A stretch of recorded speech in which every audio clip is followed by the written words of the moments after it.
এই দেখুন জবাটা কি সুন্দর হয়েছে, দেখেছেন দারুণ রংটা না। হ্যালো বন্ধুরা,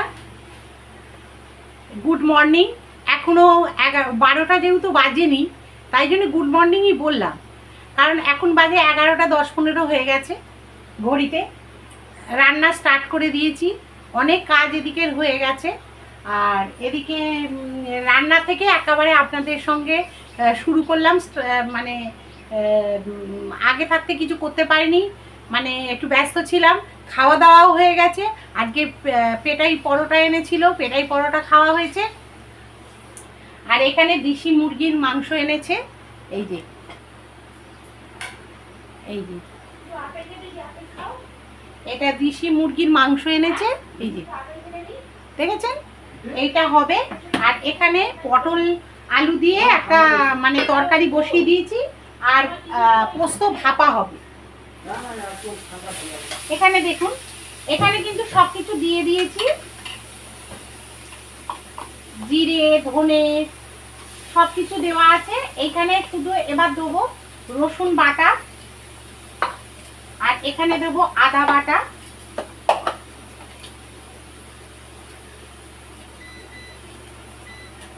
এইগুলো এখনো দেওয়া হয়নি।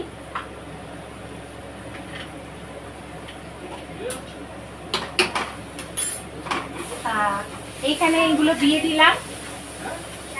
কড়া ভো করে ঘুরছে, দেখছেন।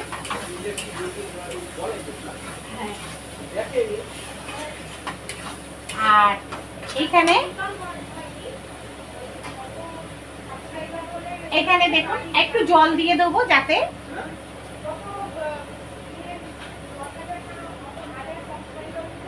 এই যে একটু জল দিয়ে দিচ্ছি, যাতে মশলাটা মানে সুন্দর করে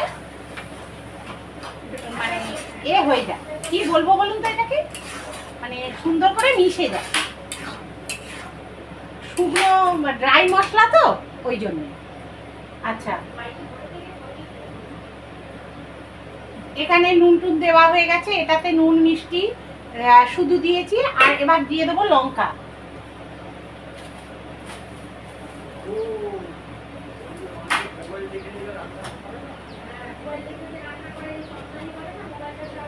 এই যে এখানে দিয়ে দিলাম লঙ্কা,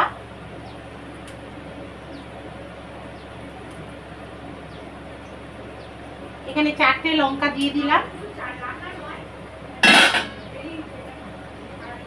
আর এটাতেও লঙ্কা দেওয়া হয়নি যেহেতু, এটাতেও লঙ্কা দিয়ে দিচ্ছি। এবার চাপা দিয়ে দিচ্ছি, এটা ধীরে সুস্থে হোক। আর এটাকে আমি একটুখানি কষে নিচ্ছি।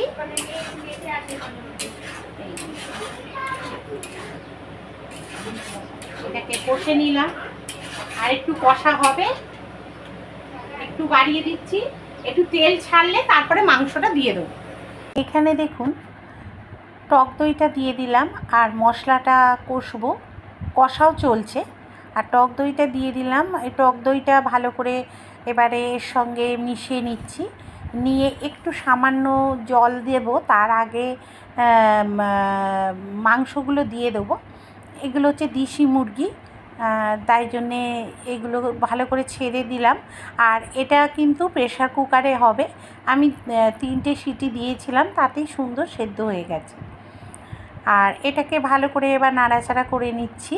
আর এদিকে পটল আলুটা তো তরকারি বসিয়ে দিয়েছি, বুঝতেই পারছেন, ওটা চলছে।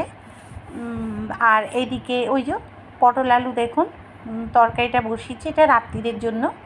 আর ওইদিকে মাংসটা কষা চলছে, দেখুন মাংসটা কষা চলছে।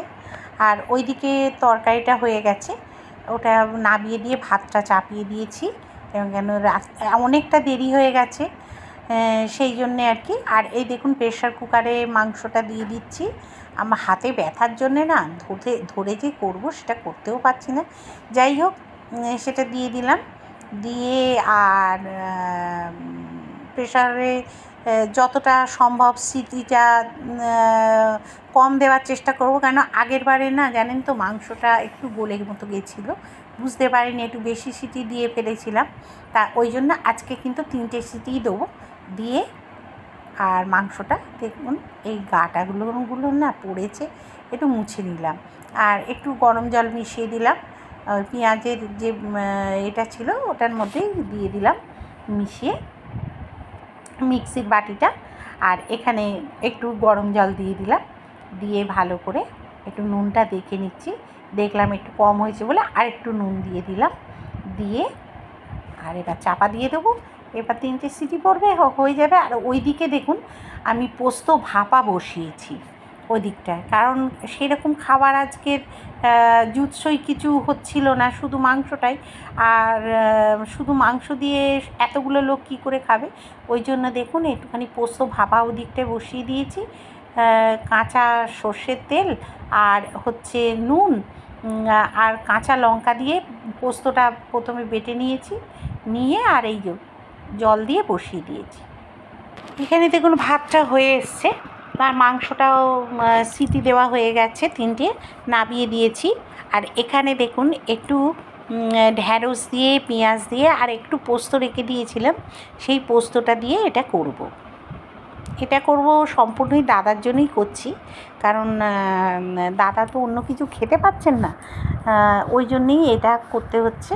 আর একটু কাশ্মীরি লঙ্কার গুঁড়ো দিয়ে দিলাম, একটু নুন দিয়ে দিয়েছি, চিনি একদমই যাবে না এটাতে, আমি চিনি ইউজ করতে পারছি না, যে একটু চিনি দিলে ভালো হয় কিন্তু আমি দিতে পারছি না, যেহেতু দাদা খাবেন তাই। ঢ্যাঁড়সগুলো ছেড়ে দিলাম, এবার ঢ্যাঁড়সগুলো পেঁয়াজটা হতে হতে ঢ্যাঁড়সগুলো দিয়ে দিলাম, ঢ্যাঁড়সটাও ভালো করে একটু ভাজা ভাজা হয়ে গেলেই নামিয়ে দেবো। আর এদিকে দেখুন ভাতটা হয়েই এসছে, আর ঢ্যাঁড়সে একটুখানি জল দিয়ে দেবো,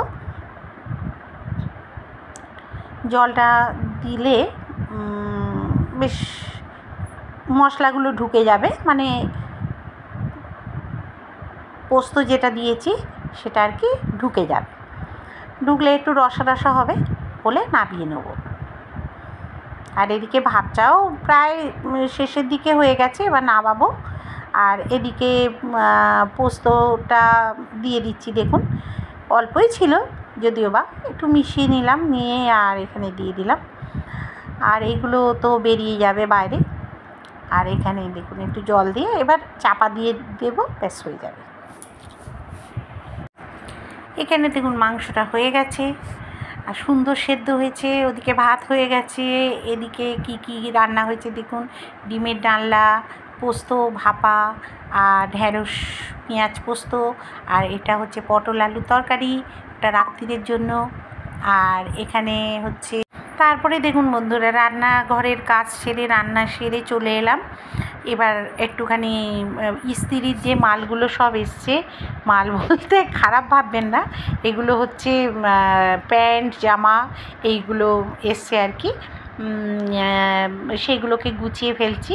আর এদিকে দাদা সোফাতে বসে আছেন, দাদার সঙ্গে একটু গল্প করছি, আর এদিকে কথা বলছে, মেয়েকে পড়াচ্ছে আর আমার সঙ্গে গল্প করছে, ওই নানা রকম গল্প করছি, কথা গোপন হচ্ছে, আর নিজের কাজও করে ফেলছি, এগুলোকে গুছিয়েও ফেলছি। আমি কিন্তু ননস্টপ কাজ করে যাই জানেন তো, ওই যে আবার ওর দাদার মেয়ে দেখার যে মানে মোবাইলে ছবি, সেগুলো এবার দেখছি, যে মেয়েটা কীরকম দেখতে না দেখতে এইসব মানে আলোচনা হচ্ছে, ওর দাদার বিয়ে দেবে সেই সব নিয়ে। তারপর দাদাও আলোচনা করছেন ছেলের বিয়ে নিয়ে, কোথায় মেয়ে দেখতে যাবে, কোথায় কি করবে, এইসব চলছে আর কি আলাপ আলোচনা। এই আমরা বয়স্ক লোক যা হয় আর কি, একটুখানি এক জায়গায় বসলে নানা রকম আলাপ আলোচনা হতেই থাকে। আর আমি আমার মতো কাজ করছি আর গল্প করে যাচ্ছি দেখুন।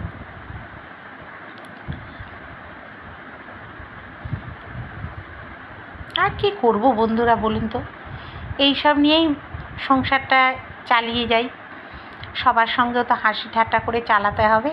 আর ওদিকে দেখুন আলমারিটা কী সুন্দর করে গুছিয়ে রাখছি, দেখতে পাচ্ছেন, তার ফাঁকে ফাঁকে কিন্তু আমি কাজ সেরে যাচ্ছি যতটা সম্ভব। আলমারি গুছানো কমপ্লিট, তার ফাঁকে একটু নাতনিকে আবার নিয়ে বসে গেলাম লেখাপড়া করাতে, ওর মা একটু গেল কাজ করতে, আর আমি একটু নাতনিকে নিয়ে এই ফাঁকে পড়িয়ে নিলাম। দেখুন নাতনিকে পড়ানো হয়ে গেছে, এবার চলে গেলাম আবার কাজে লেগে পড়লাম। এই যে জানলা টাল্লাগুলো ধুলে পড়েছে, এগুলো যেরকম মুছি সেরকম আবার মুছে নিলাম, পরিষ্কারও হয়ে গেল। দেখুন কি চকচক করছে, এটা একটা পালিশ কালার, জানেন তো, খুব সুন্দর কালারটা। জানি না যে করেছে সে খুব সুন্দর করেছিল। যাই হোক, এই রঙটা আমার খুব ভালোও লাগে, পালিশের মতো কালার। আর এই দেখুন এইগুলো সব সোফা টোফাগুলো ক্লিন করে নিলাম, আর খাটের গাটাগুলো নোংরা পড়েছিল, একটু কলিং দিয়ে সব পরিষ্কার করে নিলাম। যতটা সম্ভব পরিষ্কার করে নেওয়ার চেষ্টা করি, সেইগুলো করে নিলাম। আর এদিকে আবার ড্রেসিং টেবিলটা পরিষ্কার করব, টেবিলটাকেও পরিষ্কার করে নিচ্ছি, যেরকম প্রতিদিন করি আর কি সেরকমভাবে করে নিচ্ছি। আর আমার নাতনি পড়া হয়ে গেছে, ঘুরে ঘুরে বেড়াচ্ছে। আর ওদিকে যতটা সম্ভব মানে করে নিয়ে আর কাজগুলো সেরে নিচ্ছে। আর নাতনি পেছন পেছন ঘুরছে, ওর সঙ্গে একটুখানি গল্প করছি, তারপর ওর মায়ের সঙ্গে একটু কথা বলছিলাম করতে করতে। তা এবার নাতনি গেল পাটাগুলো ধুতে, মুখ টুক ধুতে, খেয়েছে, খাওয়া দাওয়া হয়ে গেছে ওর। আর আমি এই যেরকম প্রতিদিনের ক্লিনিংয়ের কাজ থাকে সেগুলোকে করে ফেলছি। দেখুন কীরকমভাবে করতে হয়, আপনারাও যদি একটু এনার্জি পান আমাকে দেখে। এই জন্যেই কাজগুলো দেখাই, প্রতিদিনের একই কাজ আর কি দেখাবো, তবুও দেখাই এই কারণে। অনেকে দেখবেন এনার্জি পায় না, অনেকে কমেন্টের মাধ্যমে জানান যে আপনার কাজ দেখে আমার খুব ভালো লাগে, ওই জন্যে একটু আপনাদের কাজগুলো দেখাই, যদি ভালো লাগে। অনেকেই কমেন্ট করেন। এবার পরের দিন আমি কমেন্টের যারা যারা কমেন্ট করেন তাদের নামগুলো নিশ্চয়ই আমি জানাবো।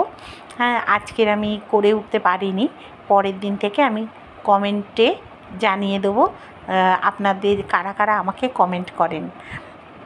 আর এদিকে দেখুন টিভিগুলো মুছে নিচ্ছি, ক্যাবিনেটটাও মুছে নিচ্ছি। প্রতিদিনের কাজ যেগুলো সেগুলো তো সেরে নিতেই হবে। অনেকে বলে এই বয়সেও আপনি এত পরিষ্কার করে রাখেন, খুব ভালো লাগে দেখতে।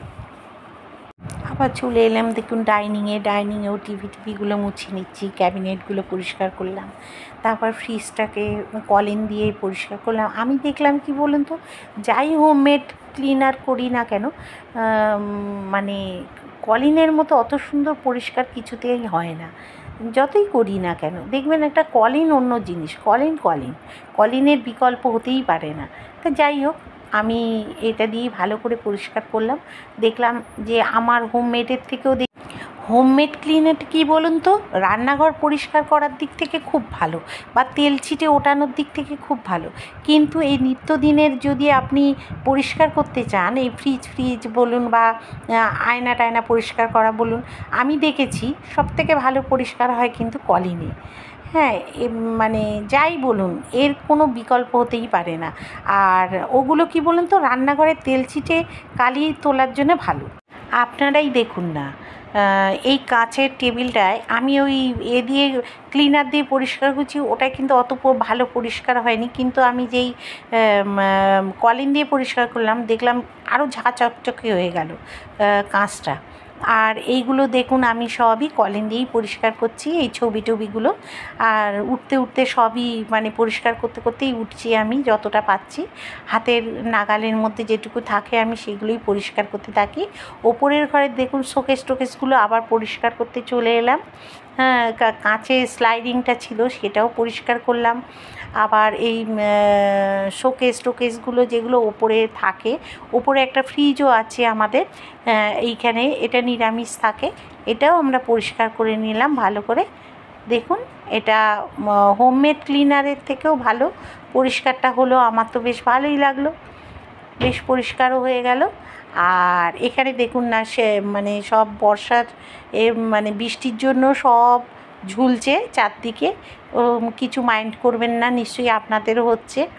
আর এই ঘরের সব আবার ক্যাবিনেটগুলো মানে ছেলে এই ঘরে থাকে সারাদিনই, যদি থাকে ওই সময় আমি, যখন থাকে না তখন আমি এইগুলোকে পরিষ্কার করে নিই। দেখুন এইগুলো কম্পিউটার টেবিলগুলো, বা এইখানে একটা দেয়াল শোকেস আছে, এর মধ্যে অনেক কিছু থাকে, সেইগুলো ওপর থেকে পরিষ্কার করে নিলাম। এগুলো করলে কি বলুন তো, প্রতিদিনের কাজ তো, পরিষ্কার থাকলে ভালো লাগে। আর এদিকেও আমাদের একটা কাঁচের দরজা আছে, সেটাকেও ক্লিন করে নিলাম। আর তারপরে দেখুন আমার এই আলমারিগুলো আমি ওপরের ঘরেই এগুলো থাকে, সেই জন্যে এগুলোকে পরিষ্কার করে নিচ্ছি। কলিন দিয়েই সব পরিষ্কার করছি। আমার বক্স খাটটাও পরিষ্কার করে নিলাম। তারপরে দেখুন সিঁড়ি দিয়ে নামতে সিঁড়িগুলোও মুছে নিচ্ছি। তারপরে দেয়ালের যে ছবিগুলো সেগুলোও মুছে নিলাম। গুড ইভিনিং বন্ধুরা। দেখুন সন্ধে টন্ধে দেওয়া হলো, তারপরেই চলে এসেছি একেবারে সন্ধেবেলা। বন্ধুরা একটু বেরোচ্ছি, সেই সকালে রান্না বান্না ওই আমার নিজেকে দেখানোর ওই একবারই একটু টাইম পেয়েছিলাম, তারপরে আর টাইম পাইনি। যাই হোক, এখন 8টা বাজে, আমি একটু বাইরে বেরোচ্ছি, একটু বাজার টাজার করতে বেরোচ্ছি কর্তার সঙ্গে। তাহলে একটু দেখতে থাকুন ব্লগটা, আশা করছি ভালো লাগছে বা ভালো লাগতে পারে। Please subscribe, like, share, comment করতে কিন্তু ভুলবেন না। হ্যাঁ, আচ্ছা, দেখতে থাকুন তাহলে ব্লগটা। একটু বাইরে বেরোচ্ছি, বাড়িতে এসে তারপরে আমি এডিট করব, তারপরে পোস্ট করব, অনেক কাজে রয়েছে। ঠিক আছে। আর কালকে ব্লগটা ছেড়েছি, আজকে সকালে সময় পাইনি। কালকে জানেন তো একদম সময় পাইনি, টাইমের গন্ডগোল হয়ে যাচ্ছে আমার ভীষণ। তা একটু অ্যাডজাস্ট করে নেবেন বন্ধুরা। জানি এটা ইউটিউবের একটা বাজে ব্যাপার হয়ে যায় টাইমটা অ্যাডজাস্ট না করতে পারলে, কিন্তু আমার কিছু করার ছিল না বলে আমি টাইমটা অ্যাডজাস্ট করতে পারিনি, তার জন্য একটু দেরি হয়ে গেল। ঠিক আছে, আপনারা ভালো থাকবেন, সুস্থ থাকবেন, আর 730 ডেলি ব্লগ দেখতে থাকবেন। কেমন লাগে মতামতে জানাবেন, লাইক শেয়ার কমেন্ট তো করবেনই। আর দেখতে থাকুন তাহলে ব্লগটা। আমি হয়তো আর লাস্টের দিকে হয়তো টাটা বাই বাই করবো না, হ্যাঁ, হয়তো মাঝপথে ওই সব ব্লগটা শেষ করে হয়তো বেরিয়ে যাব। ঠিক আছে, তাহলে দেখতে থাকুন ব্লগটা। তারপরে দেখুন কর্তার সঙ্গে বাজারে এসেছিলাম। এটা হচ্ছে রাজপুর বাজার। এখানে ভেতরে আমি ছবিটা নিতে পারিনি, ভিডিও করিনি। তারপর দেখুন ওখান থেকে বেরিয়েও আবার রাস্তা দিয়ে যেতে যেতে একটুখানি ভিডিও করতে ইচ্ছে হলো, একটুখানি করলাম ভিডিওটা। তারপরে দেখুন রাস্তায় যেতে যেতে কর্তার সঙ্গে কথা বলছি আর একটু ভিডিও করলাম, ভালো লাগছিল। তারপরে একটু মিষ্টির দোকানে এসে মিষ্টি কেনা হচ্ছিল, আর কিনলাম হচ্ছে অমৃতি। তারপর মিষ্টির দোকানে অমৃতি কিনছিলাম। দেখুন অমৃতিগুলোর প্যাঁচগুলো কি সুন্দর করে ফুলের মতো, এত ভাল লাগছিল বলে একটুখানি ওই ভিডিও করলাম। আর গজাও কিনলাম। দেখুন এখানে দেখুন দাঁড়িয়ে আছি, একটু ছবি তোলার চেষ্টা করছিলাম। তারপরে চলে এলাম রুটির দোকানে রুটি কিনতে, রাত্রিদের জন্য সেটারও ব্যবস্থা হলো। তারপর আর কি ঘোরাও শেষ, বাজার করা শেষ, রুটি কেনা শেষ, এবার বাড়ি ফেরার পালা। এই দেখুন এটা আমার শ্বশুর বাড়ি, এটা আমার মেজো দেওরের দোকান। এই রাস্তা দিয়ে চললাম, গিয়েই আমাদের বাড়ি পড়বে। তাহলে এবার বাড়ি ফেরার পালা, বাড়িতে ঢুকে যাব। এবার আবার যেমনকার জীবন তেমন আবার শুরু হয়ে যাবে। প্রতিদিনের এটাই তো জীবন বলুন। একদিন নয় আপনি একটু বেরোলেন, আনন্দ করলেন, এটাই ভালো লাগে। এসে গেলাম বাড়ির সামনে, ব্যাস তালা খুলে ঘরে ঢুকে পড়বো।